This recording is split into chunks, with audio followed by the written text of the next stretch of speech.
Hai, untuk tutorial kali ini saya ingin menunjukkan bagaimana membuat lampu berkelip menggunakan Arduino IDE. Pertama, anda perlu sambung wayar pada LED merah pin S dan G pada Mycest IoT trainer. 2. Sambungkan wayar LED merah pada pin 13S dan G.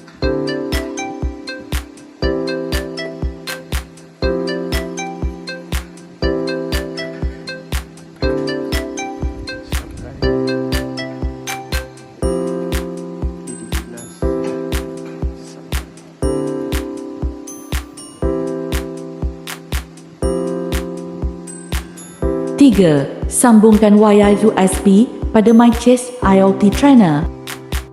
4. Buka perisian Arduino pada komputer anda. 5. Klik pada File dan klik pada Example. Seterusnya, klik pada Basics, lalu klik pada Bring. 6. Anda perlu klik pada Upload. Setelah selesai upload, sudah siap LED berkelip selang 1 saat. Terima kasih kerana menonton. Jumpa lagi di tutorial seterusnya.